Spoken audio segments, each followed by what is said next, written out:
Bismillahirrahmanirrahim. Assalamualaikum warahmatullahi wabarakatuh. Alhamdulillah, wassalatu wassalamu ala rasulillah wa ala alihi wa ashabihi wa man walah, wa la hawla wa la quwata illa billah, amma ba'd. Allahumma subhanaka la ilma lana illa ma 'allamtana innaka antal alimul hakim, wa tub 'alaina innaka antat tawwabur rahim. Allahumma faqihna fid din wa 'allimna ta'wil waftah lana futuhal arifin. Rabbi shrah li sadri wa yassir li amri wahlul 'uqdatan min lisani yafqahu qawli. Allahumma amin. Ma'asyiral muslimin jamaah rahimani wa rahimakumullah. Alhamdulillah, pada kesempatan malam hari ini kembali kita bersyukur pada Allah Subhanahu wa taala, yang mana pada malam hari ini kita kembali dikumpulkan oleh Allah Subhanahu wa taala dalam rangka tafaqquh fiddin, mempelajari agama Allah Subhanahu wa taala, wabil khusus mempelajari tata cara beribadah kepada Allah Subhanahu wa taala dengan membahas kitab Matan Abu Syuja' atau Matan Ghayah wa Taqrib yang ditulis oleh Al-Qadhi Abu Syuja' rahimahullahu taala. Dan kita juga membaca syarahnya, yaitu At-Tadhhib yang ditulis oleh Syekh Ustaz Dr. Mustafa Tib Al-Bugha hafizallahu taala. Dan pada pembahasan yang sebelumnya kita terakhir membahas tentang sunnah-sunnah salat. Insyaallah malam hari ini kita melanjutkan pembahasan yang berikutnya, yaitu tentang beberapa hal perbedaan antara salat perempuan dan juga laki-laki, dan membaca juga insyaallah nanti tentang pembatal-pembatal salat. Maka di sini kita mulai dari apa yang disampaikan oleh musannif rahimahullah taala.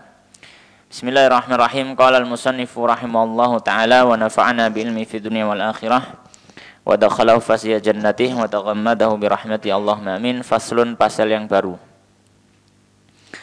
Maka pasal ini beliau tuliskan membahas tentang ada perbedaan yang disampaikan oleh para ulama antara perempuan dan laki-laki di dalam sholatnya. Pada dasarnya ibadah apapun atau aturan agama, pada dasarnya tidak ada bedanya antara laki-laki dan perempuan. Nabi sallallahu alaihi wasallam menyampaikan innaman nisa'u syaqaiqur rijal atau kama qala sallallahu alaihi wasallam. Sungguhnya perempuan itu adalah saudara kandung dari laki-laki atau bagian daripada laki-laki. Akan tetapi ada beberapa hal yang syariat menjelaskan berbeda antara laki-laki dan juga perempuan. Di antaranya dalam kasus ibadah sholat. Paling tidak beliau menyampaikan ada 5 hal perbedaan antara laki-laki dan perempuan dalam ibadah sholat. Maka beliau mengatakan qala wal mar'atu, dan perempuan tukhalifu menyelisih ar-rajula, laki-laki. Yaitu maksudnya di dalam sholat. Fi khamsati asya'a, dalam 5 perkara. Maka 5 hal ini dibedakan antara laki-laki dan perempuan, dan 5 hal ini masuk dalam sholat. Yang pertama apa? Maka beliau membahas laki-laki dulu. Laki-laki ya. Untuk laki-laki farrajulu, maka laki-laki. Yang pertama yujafi mirfaqaihi. Yujafi, menjauhkan mirfaqaihi, sikunya, anjanbaihi, dari sisi tubuhnya. Ya. Maka ketika sujud, laki-laki disunahkan untuk apa? Merenggangkan sikunya menjauh dari apa? Menjauh dari bagian samping tubuhnya. Baik. Landasannya apa? Landasannya adalah hadis yang diriwayatkan Imam Bukhari dan juga diriwayatkan Imam Muslim dari Abdullah bin Muhainah, bahwasanya anna Nabi sallallahu alaihi wasallam kana idza shalla farraja baina yadayhi. Nabi sallallahu kalau salat beliau membuka antara kedua tangannya. Hatta yabdu bayadha ibtaihi, sampai terlihat putih ketiak beliau. Beliau buka ketika apa? Ketika sujud. Maka ini perbedaan yang pertama. wa yuqillu batnahu, ya, wa yuqillu dan mengangkat batnahu, perutnya, an fakhidaihi dari pahanya, fir ruku'i ketika ruku', was sujudi dan sujud. Ya, perbedaan yang kedua, ya, dan menjauhkan tangan itu berlaku untuk ruku' dan sujud. Jadi ketika sujud, laki-laki disunahkan apa? Menjauhkan kedua tangan. Begitu juga apa ketika ruku', ya, maka dianjurkan untuk tangannya agak dijauhkan dari bagian tubuhnya. Ya, dalilnya memang berbicara, ya, secara umum kalau yang hadisnya Buhainah, ya, atau bisa dikatakan dalilnya berbicara tentang sujud, tapi juga dikiaskan kepada ruku'. Ya, dan yang kedua, ketika ruku' ataupun sujud, hendaknya perut ini jauh dari apa? Paha, tidak didekatkan. Wabil khusus ketika sujud. Ya. Jadi tidak terlalu mendekat antara perut dengan pahanya. Jadi agak dijauhkan. Ya. Baik.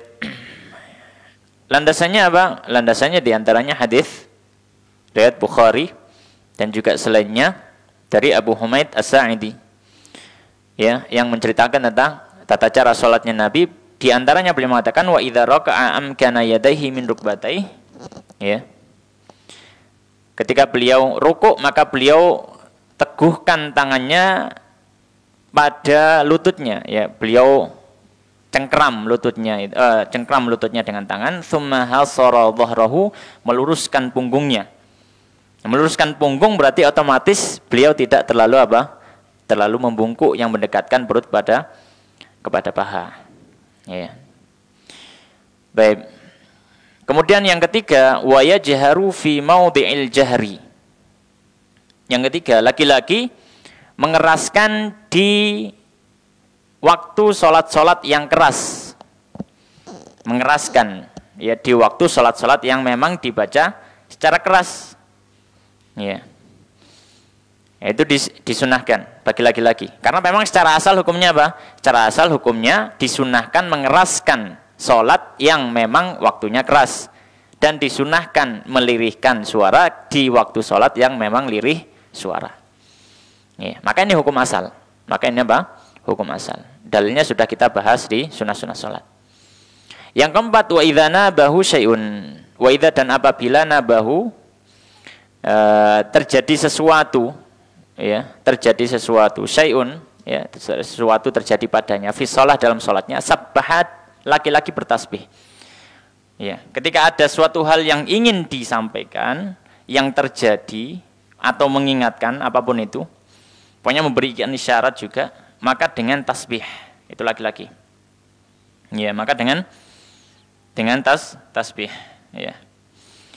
Sebagaimana dalam hadis riwayat Bukhari dan Muslim dari Sahal bin Sa'ad, bahwasanya Rasulullah SAW bersabda, "Man rabahu syai'un fi salatihi falyusabbih, fa innahu idza sabbaha iltaqultu fita ilaihi wa innamat tasfiqu lin-nisa."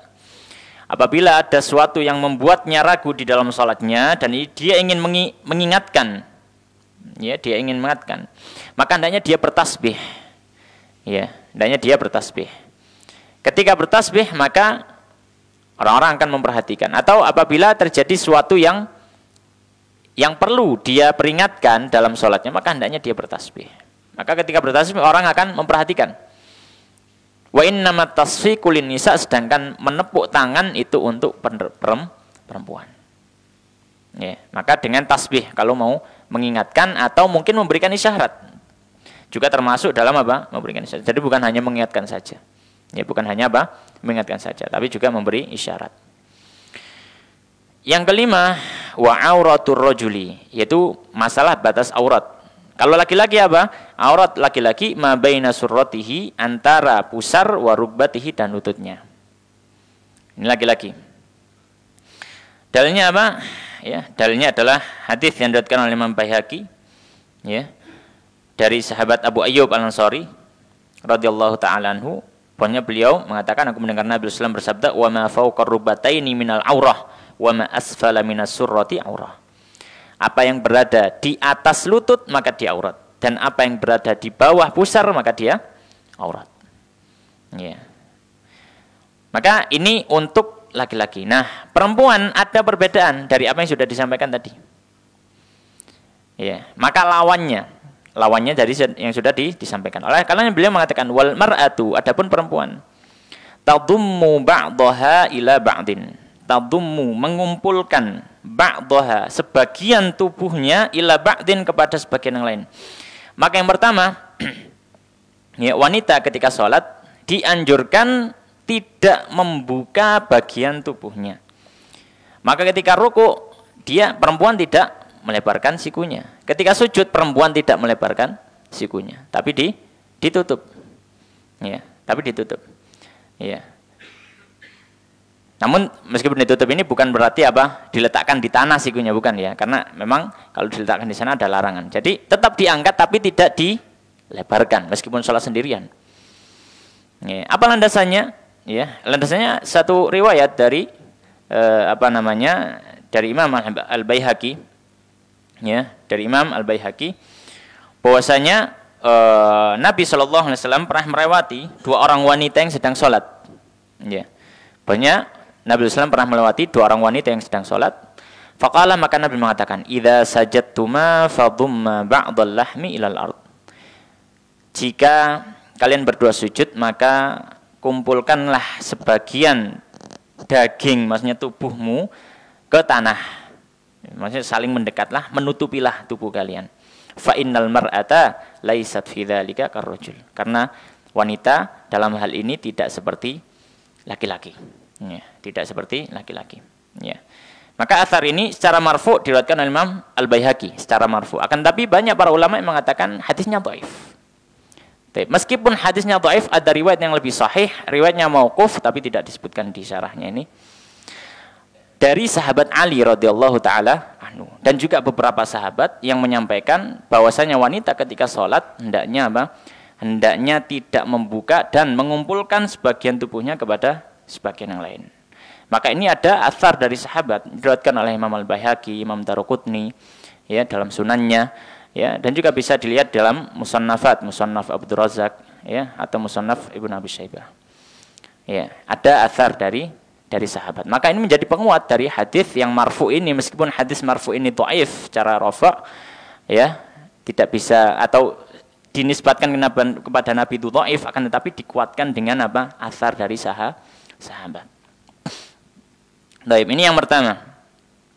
Yang kedua, wa takhfadu sautaha. Wanita melirihkan suaranya bihadratir rijalil ajanib, ketika ada laki-laki yang ajnabi, laki-laki yang bukan mahramnya.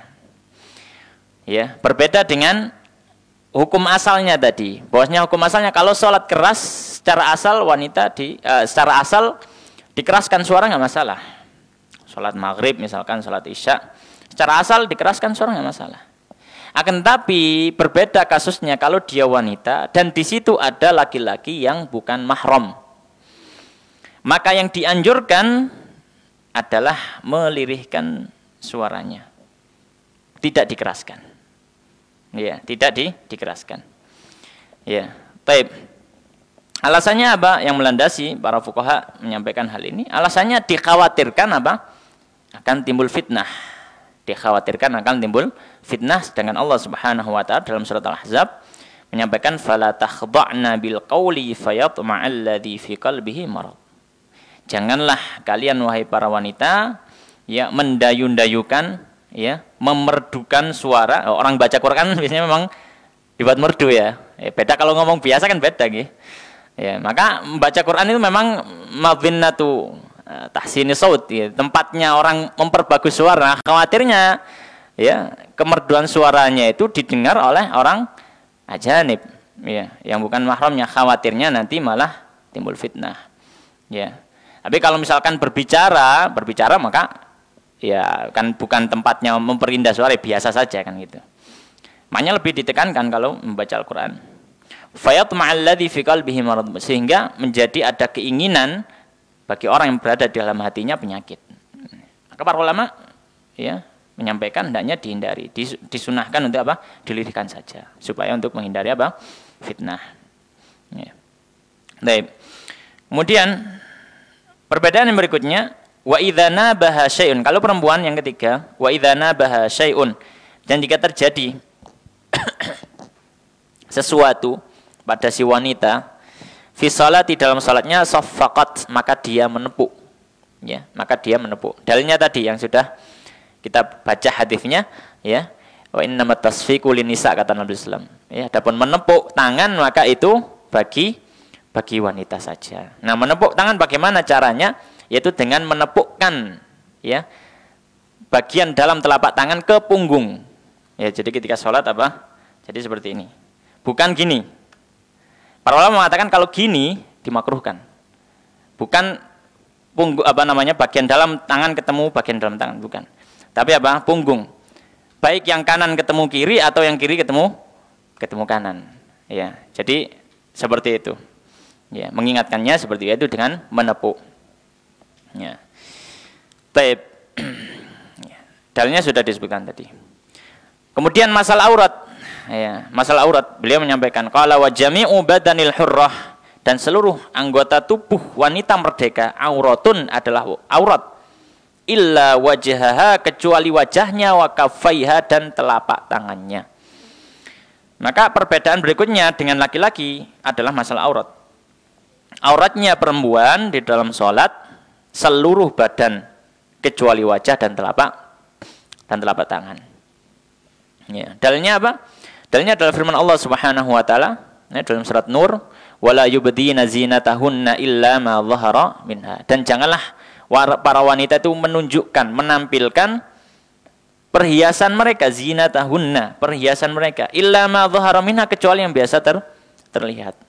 Di antara para ulama yang menafsirkan ayat ini termasuk diriwayatkan dari sahabat Ibnu Abbas, kerudung apakah cukup tanpa ada bagian izarnya, bagian sarungnya?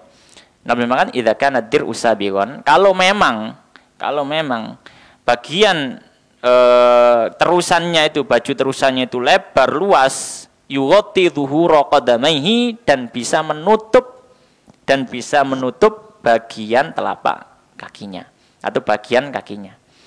Ini menunjukkan bahkan kaki pun masuk aurat. Ya, masuk aurat di dalam salat tersebut. Ya. Dan juga di luar salat, di luar salat. Baik. Wal amatu karrajuli. Ya. Adapun khusus untuk hukum budak, ya, maka auratnya di dalam salat seperti laki-laki.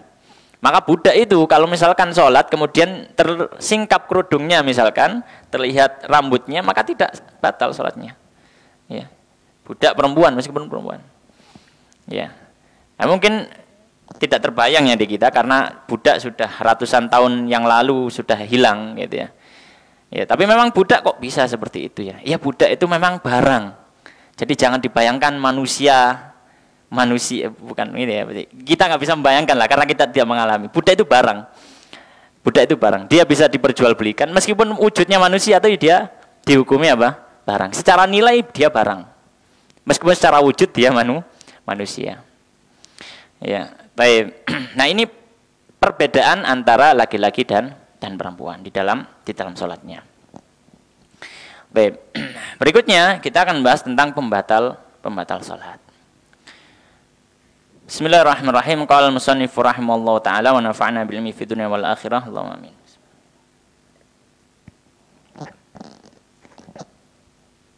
Beliau mengatakan faslun, pasal yang baru. Walladzi yubtilu sholata, dan hal yang membatalkan salat ahada asyara, ada 11 syai'an perkara.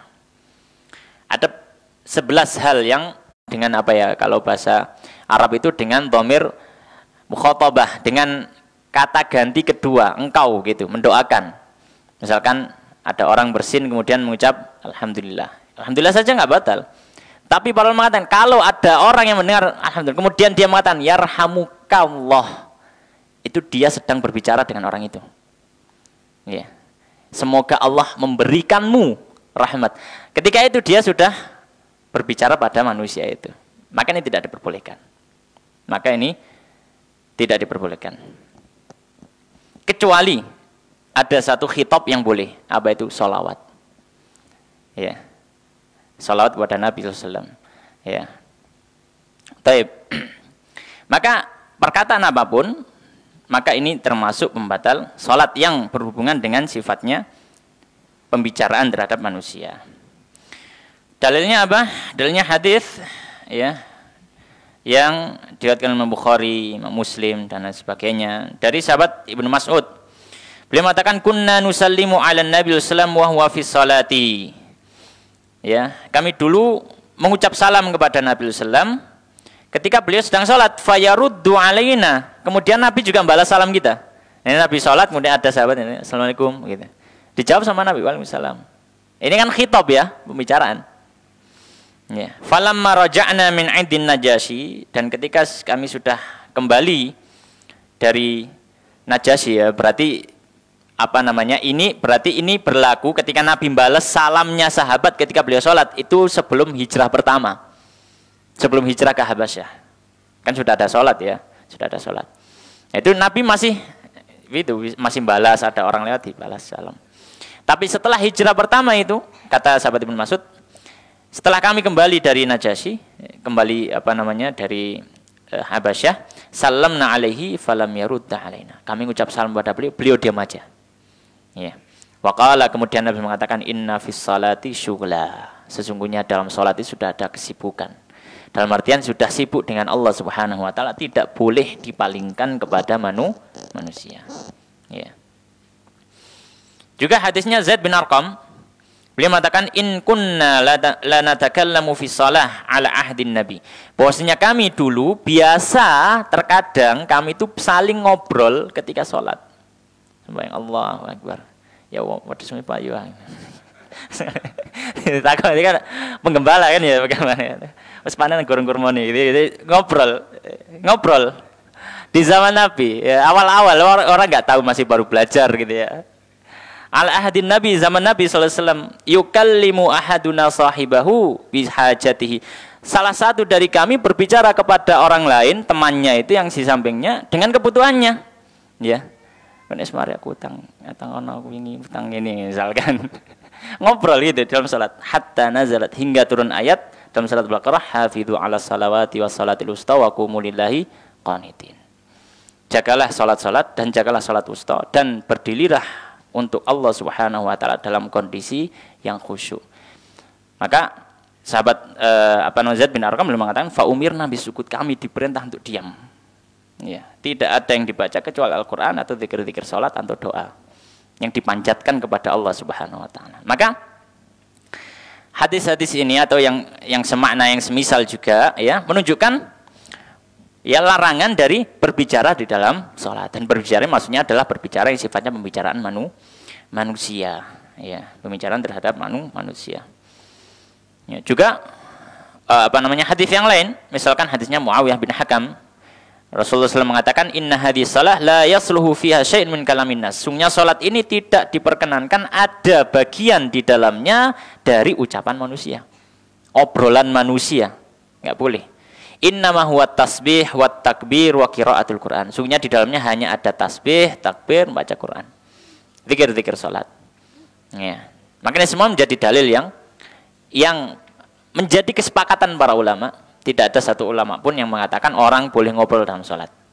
Ya. Maka ketika seorang berbicara dalam sholat dengan pembicaraan yang sifatnya di luar ya, pembicaraan atau di luar doa-doa yang disyaratkan dalam sholat, yang dibaca dalam sholat, maka tidak diperbolehkan. Dan kalau dilakukan sedangkan dia tahu hukumnya, dia tahu keharamannya, larangannya, batal sholatnya. Ya, batal sholatnya. Ya. Ini yang pertama. Kemudian yang kedua, wal amalul katsir. Gerakan yang banyak, ya, yang tidak untuk kemaslahatan sholat, ya, gerakan yang banyak, ya.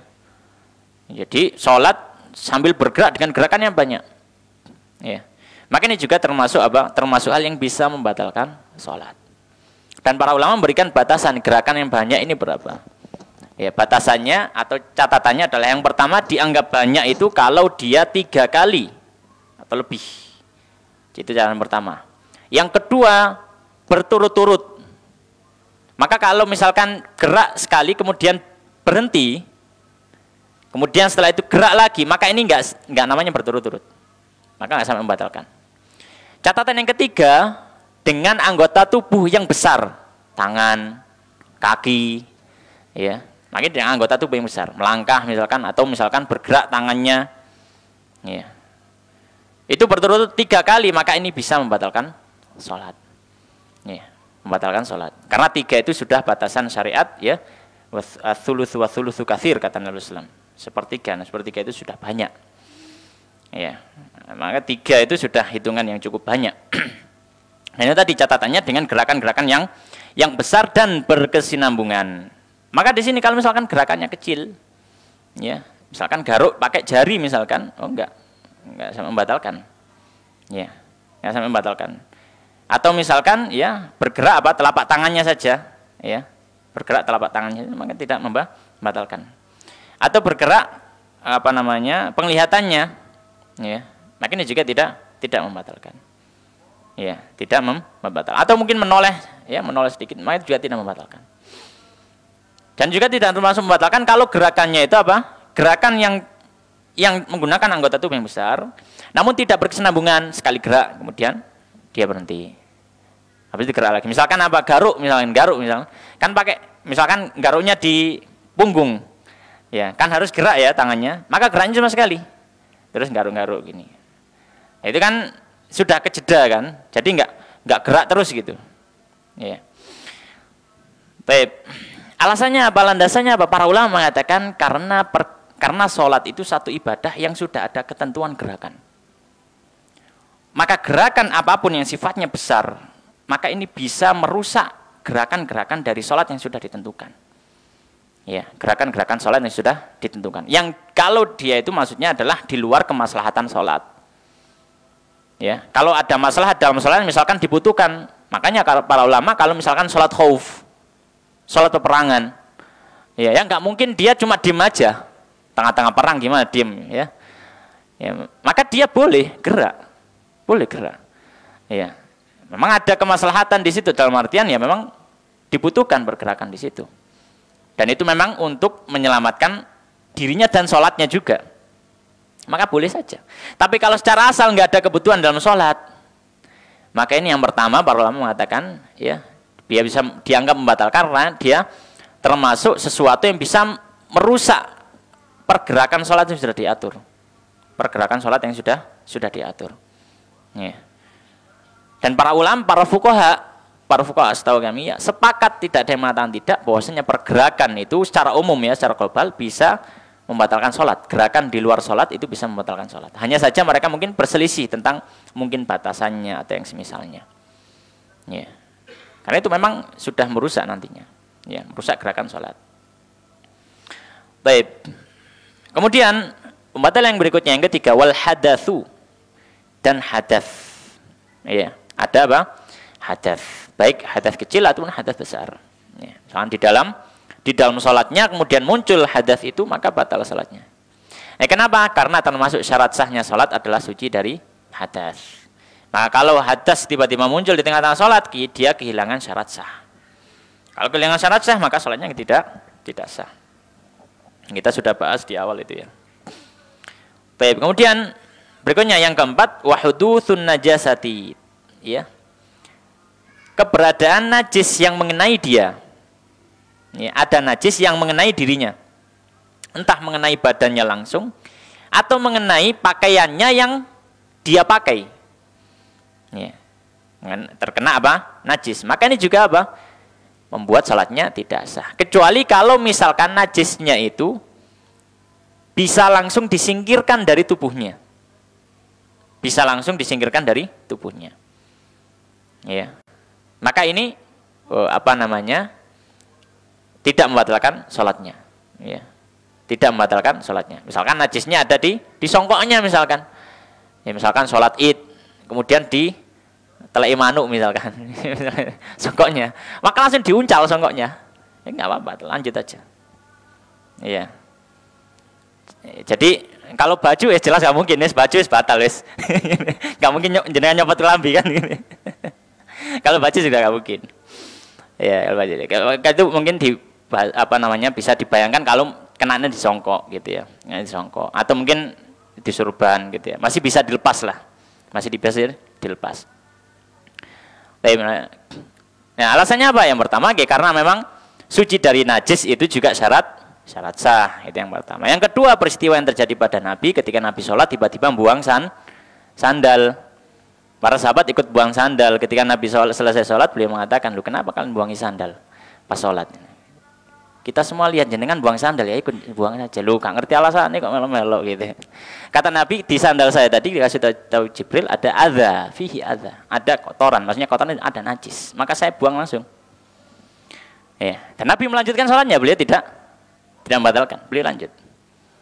Ya, beliau lanjut. Nah, itu kalau memungkinkan untuk apa? Dibuang, misalkan ada di sandalnya. Kalau tidak mungkin, ya sudah batal.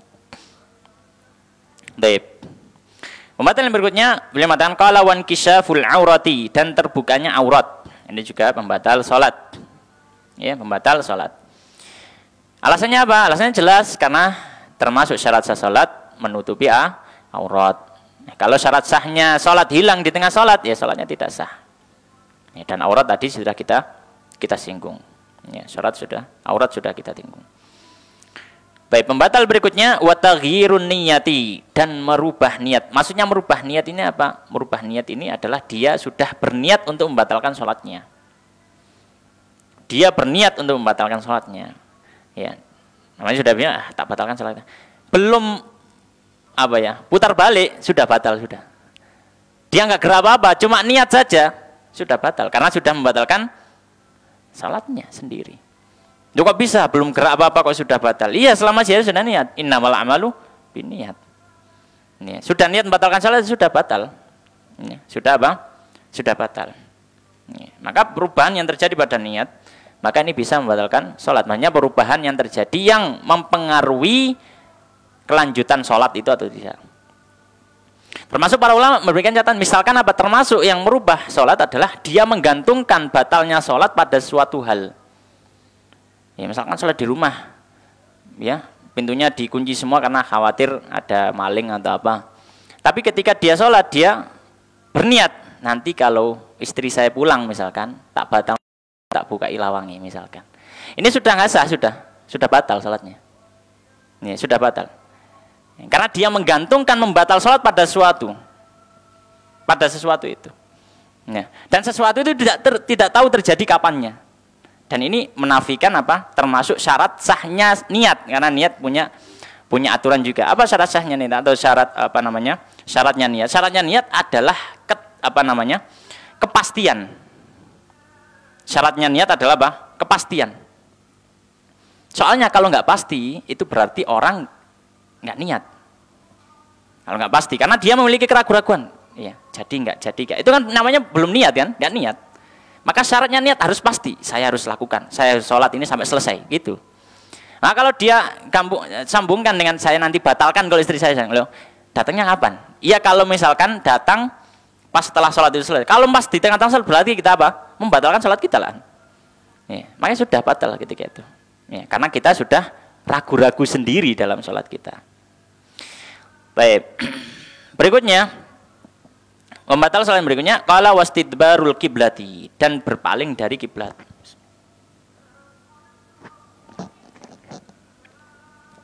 Ya, landasannya apa? Landasannya adalah karena menghadap kiblat adalah syarat sah sholat. Nah, kalau orang sholat kemudian tidak menghadap kiblat, ya tidak sah sholatnya. Nah, kalau di tengah sholat maka ya dia batal. Ya, dia batal. Ya. Baik. Kemudian berikutnya wal aklu, dan makan. Ya. Dan makan, ya. Makan apapun. Makan apa? Makan apapun. Ya. Meskipun itu bukan makanan. Jadi makan itu bukan berarti maknanya harus makanan, gitu. Sama seperti puasa maksudnya. Meskipun yang ditelan itu kelereng misalkan. Ya. Jadi atau kerikil bisa jadi mungkin barangkali. Itu kan bukan makanan, tapi sudah ditelan. Ini juga termasuk membatalkan sholat. Ya. Baik. Kemudian juga apa? Yang berikutnya wasyurbu, dan minum. Ya. Dan minum. Ini juga membatalkan sholat. Ya, membatalkan sholat. Baik. Ya, makanya yang perlu diperhatikan. Ya, barangkali kita habis makan apa? Gitu kan kadang pas sholat itu kan memang kita kan lagi diem ya. Kadang kalau diem kan lidahnya nggak diem ya. Ndelai ya. Selilit-selilit ya. Maka kalau misalkan kok nemu atau misalkan ada sisa makanan, ya, maka dibuang, ya, dikeluarkan misalkan di tangannya atau apa. Jangan kalau bisa jangan dibiarkan. Khawatirnya ketelan. Ya, khawatirnya apa? Ketelan. Ya. Nah, nanti kalau misalkan gimana kalau nggak sengaja, ya, kita sudah mau mengeluarkan tiba-tiba delay kok lu, nggak ono gitu ya. Hilang gitu ya. Ya kalau tidak sengaja maka dimaafkan ya, karena tidak sengaja. Kita sudah ingin nanti dikeluarkan tapi tiba-tiba sudah tertelan duluan, maka ya dimaafkan insyaallah. Baik. Ya, dan para ulama mengatakan bahkan barang yang kecil sekalipun ya, barang kecil sekalipun ya. Kemudian berikutnya wal qahqahatu, dan tertawa terbahak-bahak. Ya, tertawa terbahak-bahak. Ya, ngakak gitu loh, tertawa ngakak. Kalau mesem saja nggak masalah, ya mesem. Ya, tapi kalau tertawa sampai keluar bunyinya, nah ini yang bisa membatalkan apa? Membatalkan sholat. Ya, sampai keluar suara apa namanya? Keluar bunyinya, tertawa terbahak-bahak. Maka ini bisa membatalkan sholat. Ya. Ya, kenapa ini semua membatalkan sholat? Karena itu lebih ke arah main-main dalam ibadah. Sembahyang kok mangan misalkan, sembahyang sambil tertawa gitu ya, ngadep presiden ya kak wani kayak ngono gitu ya, ngadep pangeran teman. Ya malah ini enggak para ulama mengatakan ini yunafi hayatas shalah, ini bertentangan dengan kesakralan sholat. Ya, enggak pantas orang di hadapan Allah kemudian melakukan hal semacam itu. Baik, kemudian yang berikutnya yang terakhir ya, wariddatu, dan murtad, naudzubillah min dzalik. Ya, naudzubillah. Ya. Tapi kalaupun terjadi, ya jelas dia batal karena dia sudah kehilangan syarat sah, ya, syarat sah, bahkan juga syarat wajib juga. Nah, dia sudah tidak dianggap lagi salatnya. Tapi ini adalah salat, ya, pembatal salat yang beliau sampaikan. Baik, berikutnya beliau di sini menyelit tentang jumlah rakaat, ya, tentang ya, kita baca ya terlalu berpengaruh besar gitu. Kita baca saja. Beliau mengatakan faslun pas wa rakaatul faraidhi, dan rakaat salat fardu sab'a asyrata rakaatan, ada 17 rakaat. Ya, totalnya salat 5 waktu itu kalau ditotal semuanya ada 17. Fiha arba'un wa thalathuna sajdatan, dan itu ada 34 kali sujud. Ya, jenengan hitung piyambak mangke nggih di rumah jenengan dhewe ya. Wa arba'un wa tis'una takbiratan, dan ada 94 kali takbir dalam salat 5 waktu, sehari sekali. Ya, sehari sekali. Berarti sehari sekali itu kita paling tidak, kita itu bersujud pada Allah 34 kali. Ya, 34 kali. Banyak. Secara itu kan banyak, ya. Ya, bayangkan, tidak ada agama di dunia ini yang mengajarkan hamba pengikutnya untuk sujud kepada Tuhannya lebih daripada Islam. Lebih daripada Islam. Ya, 34 kali meletakkan dahinya di hadapan Allah Subhanahu wa taala di tanah. Padahal dia adalah seorang pemimpin. Padahal dia adalah orang paling kaya di kampungnya. Dia adalah komandan dari pasukan. Dia adalah pemimpin dari sebuah negara. Dia adalah raja bahkan. Ya, raja. Yang bahkan kalau orang datang padanya, orang tersebut rakyat biasanya menunduk, tapi dia diperintahkan 34 kali sujud setiap harinya. Dan sujudnya kepalanya di atas tanah. Subhanallah. Ya. Islam itu agama yang luar biasa. Ya, agama yang selalu mendorong pengikutnya untuk sadar hakikat dia sebagai manusia. Ya, siapapun dia manusia. Ya, apapun dia, maka dia tetap manusia. Baik, dan 94 kali bertakbir. bertakbir, mengagungkan Allah Subhanahu wa taala. Di antara hikmahnya apa? Manusia itu ada dua sifat, ya, ada dua sifat dalam dua kondisi. Kondisi berada di atas, kondisi berada di bawah. Kalau kondisi berada di bawah, biasanya manusia apa? Kan putus asa. Ya, wa khalaqal insanu dha'ifa. Manusia itu diciptakan lemah.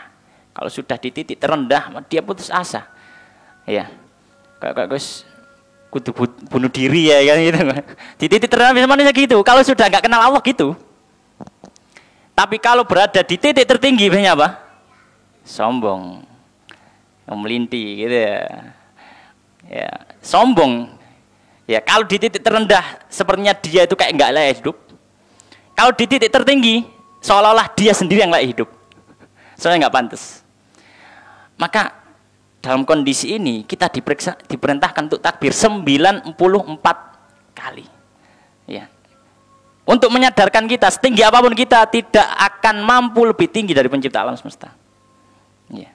Tidak ada yang lebih besar, tidak ada yang lebih mulia, tidak ada yang lebih sempurna dari Allah Subhanahu wa taala. Nah, kalau kita renungi sholat itu Masya Allah, ya, luar biasa. Ya, luar biasa. Makanya tidak salah kalau misalkan sholat ini menjadi ibadah yang sangat-sangat penting, sangat-sangat sakral sekali bagi kaum muslimin. Ya, maka sungguh sangat-sangat celaka orang kok sudah diberi hidayah Islam terus tidak sholat. Maka ini perlu kita ajak kembali, perlu kita sadarkan kembali betapa pentingnya sholat. Betapa pentingnya sholat. Ya. Karena di sholat itu kita menghubungkan diri kita kepada Allah Subhanahu wa ta'ala. Jadi mungkin azan dulu, kemudian kita lanjutkan baca sedikit.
Baik, kita lanjutkan apa yang disampaikan oleh musannif rahimahullah taala.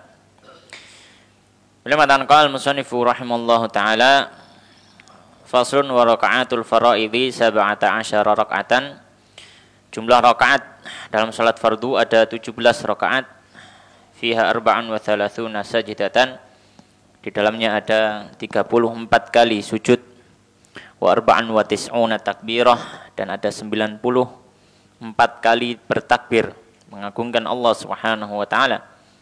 Wa tis'atu tasyahudatin, dan 9 kali bertasyahud.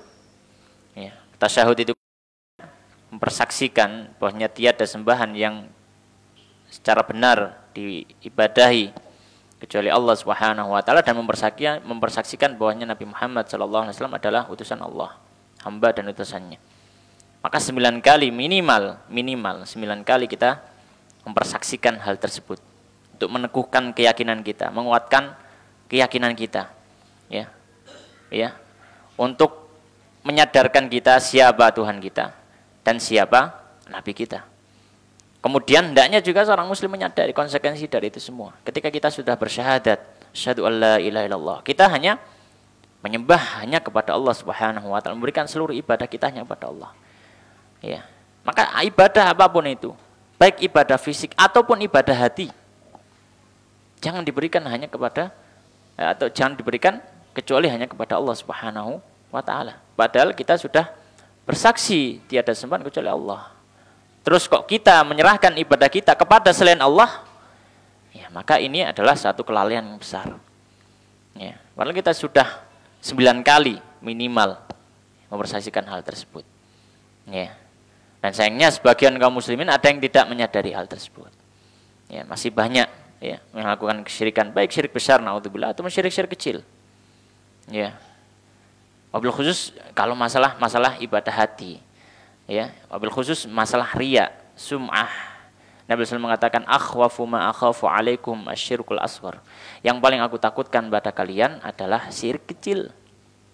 Ya, Rasul mengatakan wa masyirkul asghar ya Rasulullah. Apa syirik kecil? Nabi mengatakan ar-riya. Orang ibadah ingin pandangan manusia, bukan ingin dipandang Allah. Ya. Sedangkan Allah Subhanahu wa taala dalam hadis qudsi, ya, Allah berfirman apa? Ya, man asyraka. Ya, man asyraka fihi amali man asyraka fi amalihi. Ya. Siapa yang berbuat syirik dalam amalnya, ya, taraktuhu wa syirkahu. Aku tinggalkan dia dan yang dia berbuat syirik itu. Ya, termasuk juga riya. Orang sholat, orang puasa, orang sedekah, orang melakukan amal soleh, amal kebajikan. Tapi bukan tujuannya hanya mengharap ridha Allah Subhanahu wa taala. Tujuannya adalah unsur-unsur duniawi. Ingin dipandang manusia, ingin dimuliakan manusia. Ya, maka ini menafikan tasyahud kita yang kita baca minimal 9 kali sehari.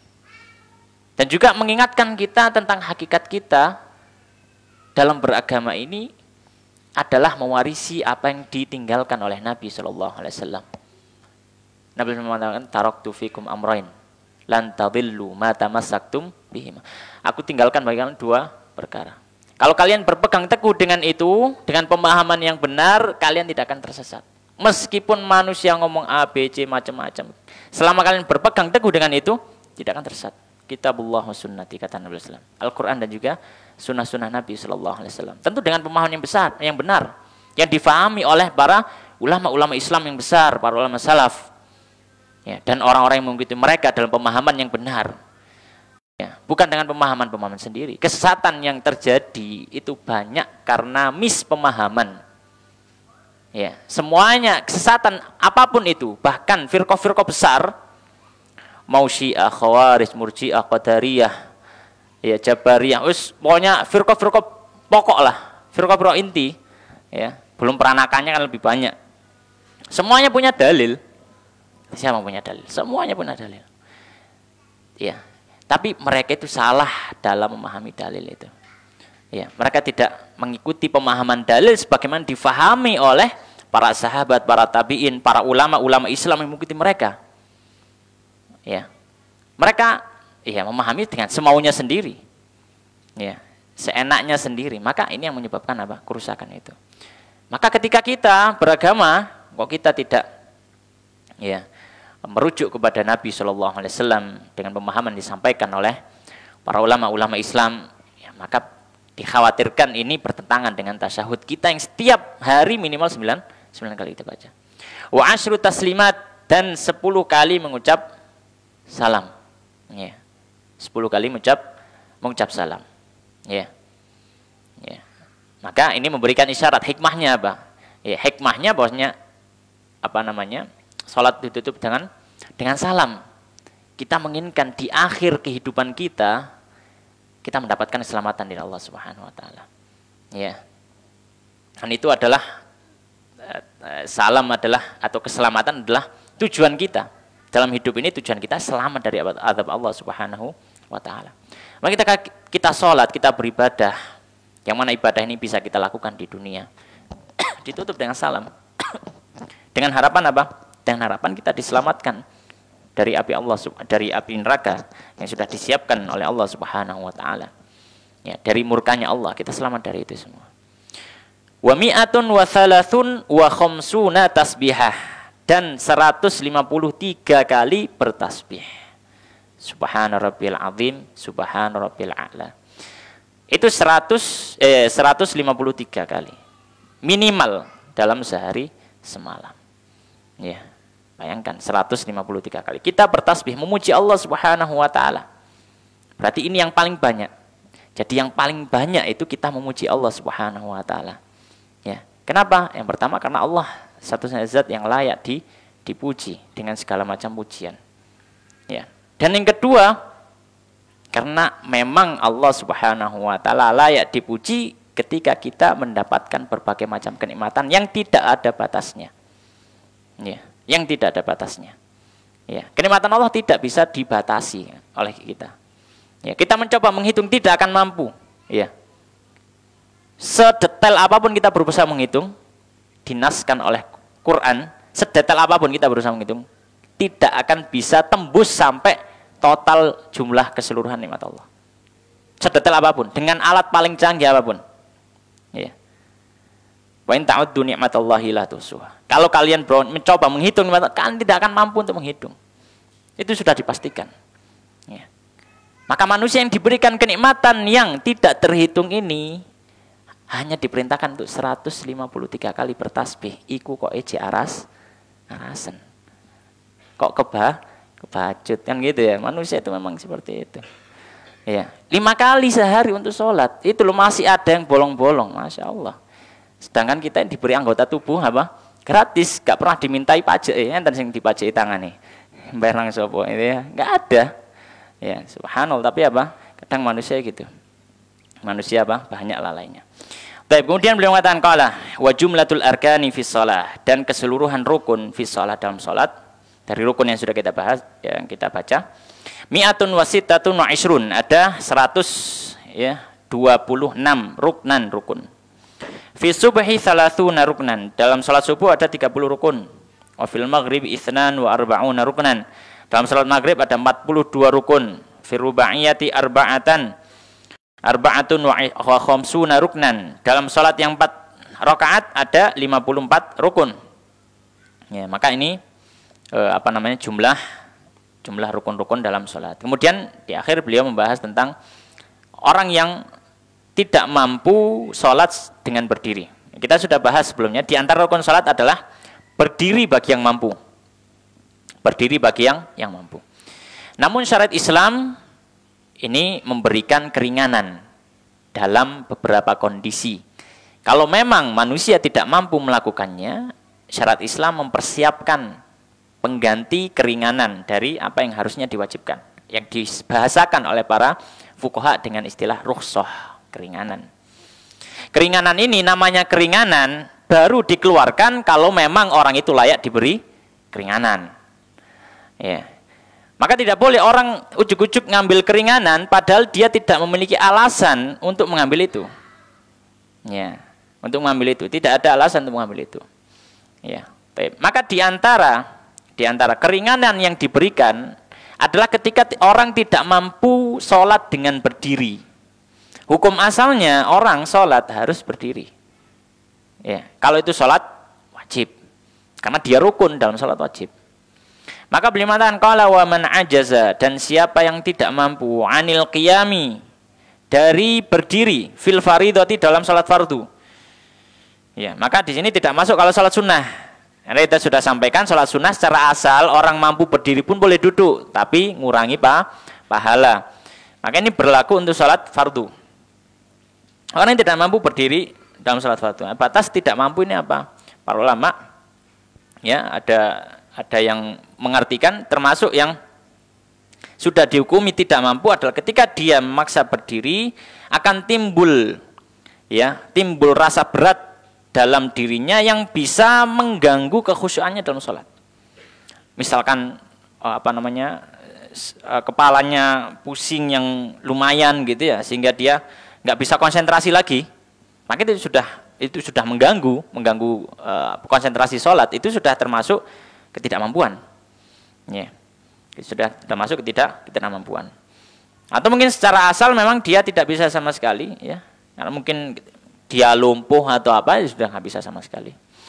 Ya, maka ini termasuk apa? Ketidakmampuan.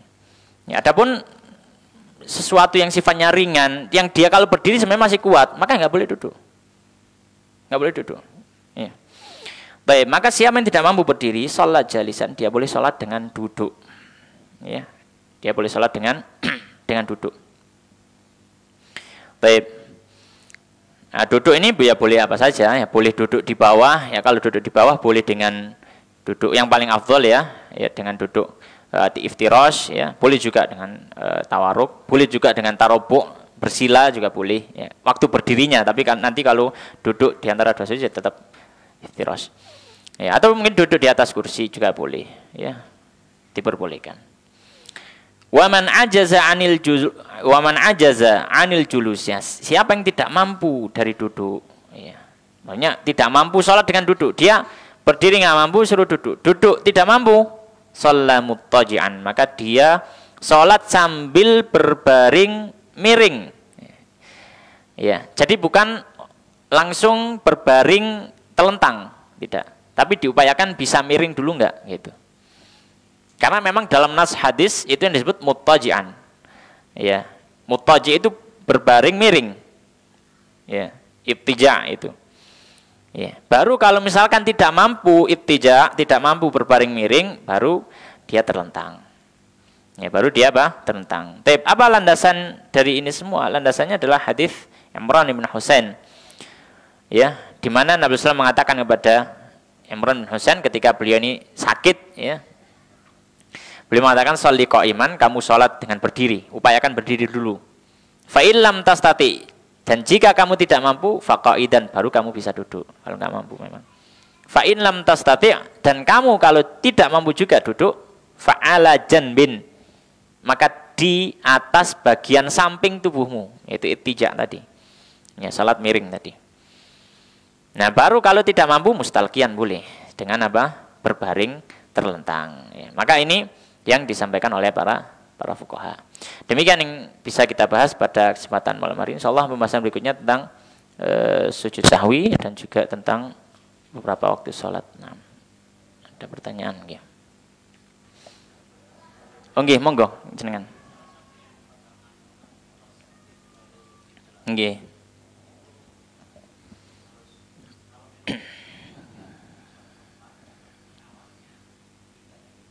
Nggih.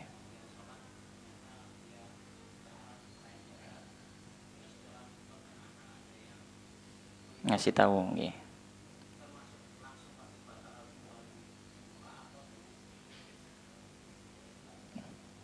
Nggih, itu saja.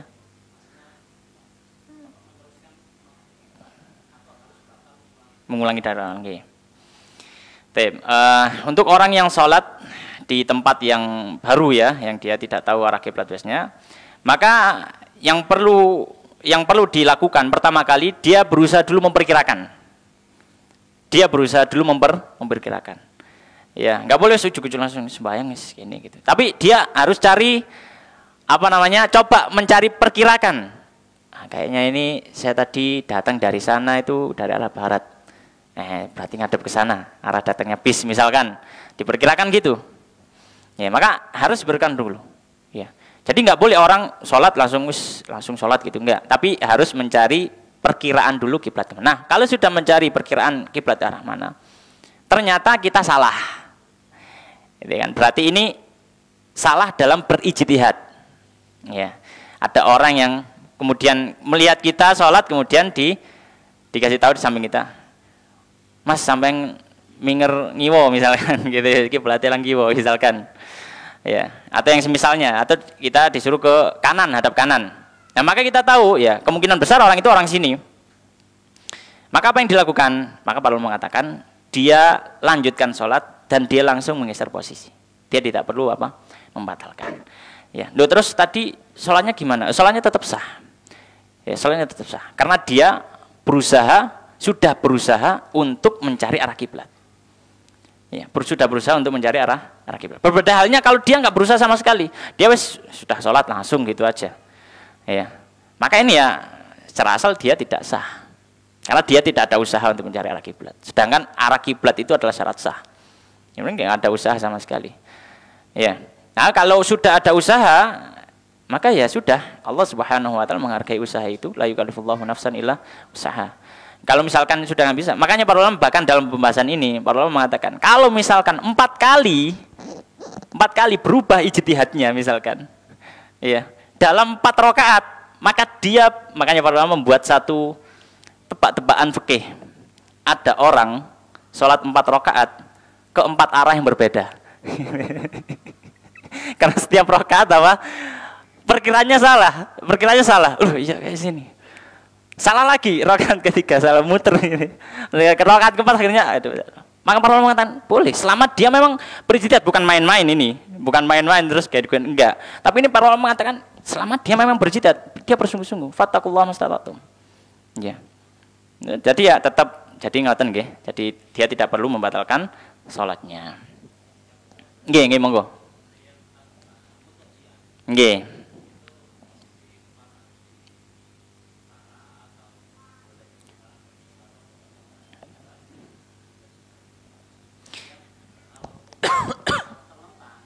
Nggih.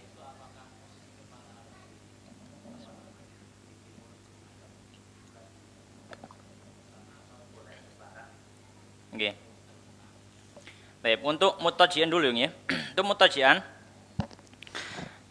maka yang wajib ya, kita katakan yang wajib, karena di sini ada wajib ada sunnah. Yang wajib, yang penting tubuhnya ngadep kiblat. Mau kepala di utara, mau kepala di selatan. Ya, kalau kepala di utara miringnya ke kanan, kepala di selatan miringnya ke kiri. Maka intinya selama dia ngadep kiblat maka itu sudah cukup. Karena intinya tetap ngadep kiblat. Nah, masalah mana yang lebih afdol, lebih utama? Para ulama mengatakan lebih afdol kepalanya di utara. Kenapa? Karena bukan seperti mayit, tapi karena memang miring ke kanan.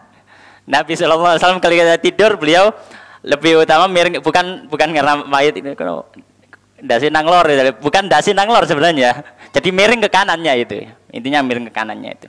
Jadi lebih diutamakan, lebih disunahkan miring ke kanan. Itu untuk yang mutaji.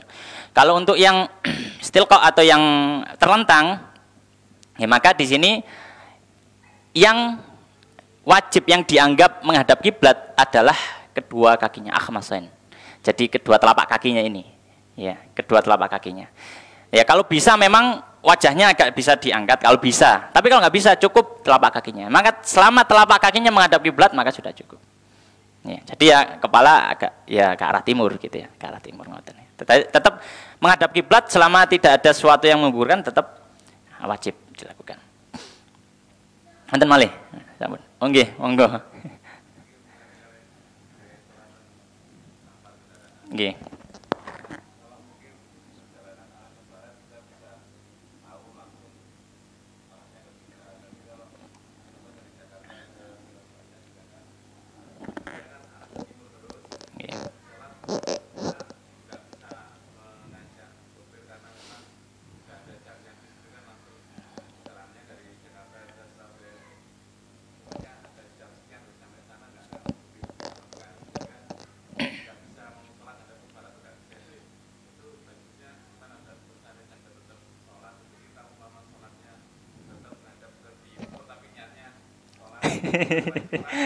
Nggih.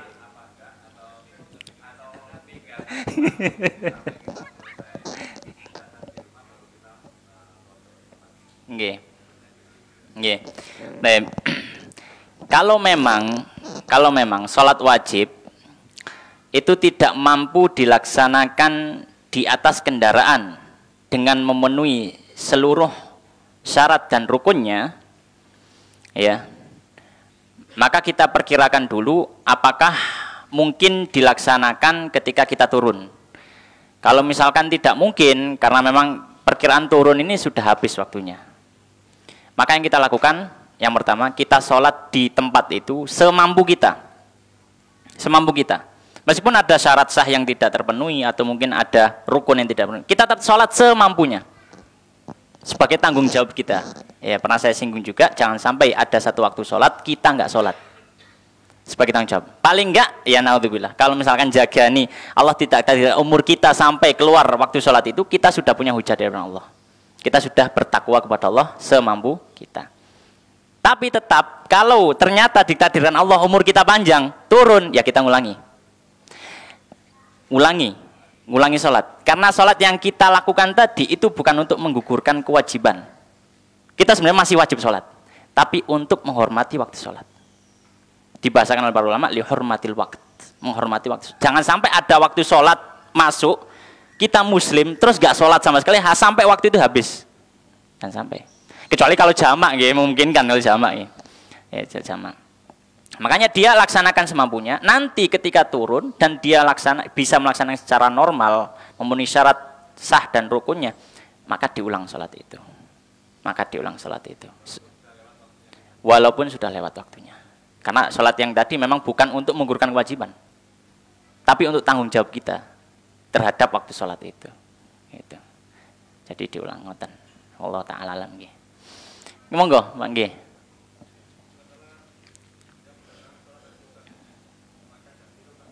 Nggih.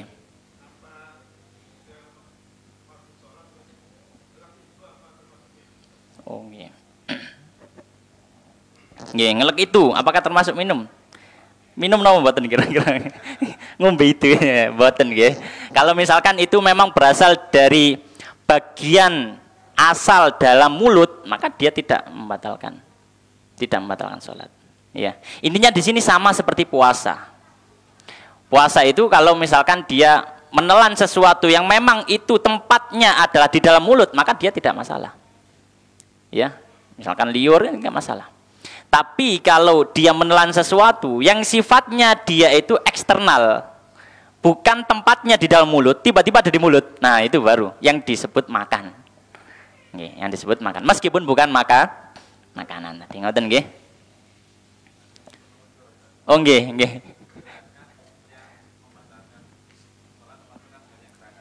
Nggih.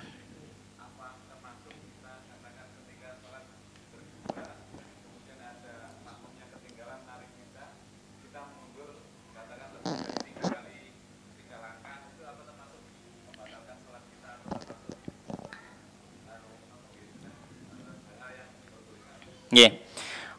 Kita mundur, ya. Maka kalau bisa ketika kita mundur, maka kalau bisa satu kali jangkah saja. Ya. Satu kali apa? Satu kali jangkah saja. Kira-kira itu sudah cukup. Ya.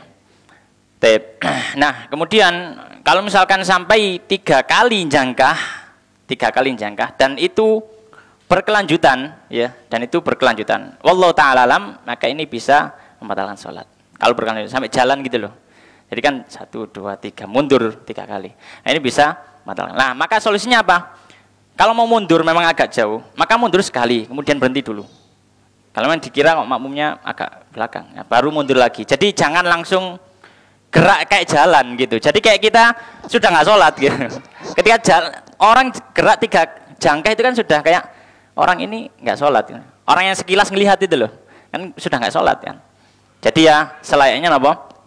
Saya kalau misalkan mau mundur, maka jangan sampai jangkah 3 kali. Atau kalau misalkan 3 kali, maka ya dijeda. Jangan langsung apa? Jangkah. Ngoten nggih. Allah Ta'ala alam. Ini ada pertanyaan nggih. Pertanyaan, bagaimana hukumnya mengakhirkan waktu sholat zuhur secara terus-menerus tanpa ada udzur syar'i, hanya agar tidak lama-lama untuk menunggu mengerjakan sholat asarnya, apakah perbuatan tersebut diperbolehkan?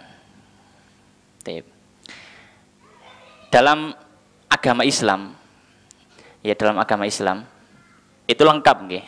Benar fikih itu membahas sah nggak sah, wajib, sunnah, haram, halal. Tapi Islam juga memiliki ajaran tazkiyatun nafs. Ya, fikih suluk, bagaimana beradab. Kalau misalkan nggih, jenengan ada undangan dari bupati jam 10 pagi. Terus jenengan ke rumahnya bupati jam 12 awan. Ya, kira-kira apa yang akan dilakukan bupati terhadap jenengan? Ya, meskipun mungkin ya udah jam 10 gitu ya. Ya jam 10 taknya agak telat gitulah. Ini jam 11 baru datang. Maka manusia pasti akan ya nggak seneng, nggak tepat waktu. Maka waktu sholat itu adalah undangan dari Allah Subhanahu Wa Taala. Jadi Allah yang mengundang kita. Ini pertanyaan dari ibu-ibu nggih. Oh nggih, rawan ibu-ibu niki soalnya sholatnya nggih ya. Nggih. Tadi kita sampaikan nih untuk ibu-ibu, kalau memang tidak ada alasan yang memang mendesak sama sekali, sholat di waktunya. Nabi SAW ketika ada seorang sahabat ditanya tentang atau seorang sahabat yang bertanya, wahai Nabi, sholat amal apa yang paling utama? Maka Nabi SAW, as-sholatu fi awwali waktiha, dalam satu riwayat. Ya. Dalam riwayat yang lain, as-sholatu ala waktiha. Tapi di dalam riwayat yang lain, as-sholatu fi awwali waktiha, awwala waktiha. Sholat di awal waktunya. Ya, sholat di awal. Itu keutamaan luar biasa. Keutamanya apa? Luar biasa. Bahkan para ulama dulu menjaga sholat itu di awal waktu. Bahkan ada yang menjaga sholat berjamaah, kalau laki-laki ya, sholat berjamaah di masjid dan tidak pernah ketinggalan takbiratul ihramnya imam.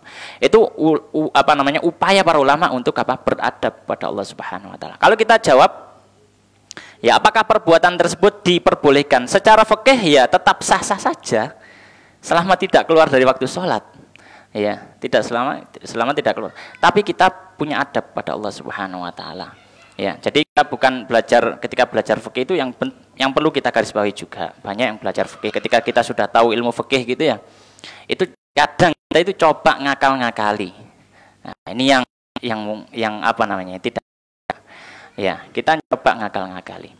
Kita katakan bahwa ilmu Islam ini lengkap, memandang dari semua sisi. Fikih iya, tapi juga kita harus sisi tazkiyatun nafs, bagaimana ketundukan kita pada Allah, pengabdian kita pada Allah. Maka intinya kita jawab, apakah perbuatan tersebut diperbolehkan?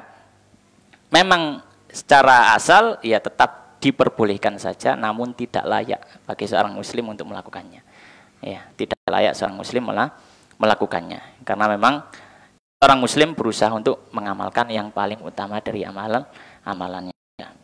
Demikian nggih, kita akhiri. Maaf atas segala kekurangan. Qul qouli hadza wa astaghfirullahaladzim.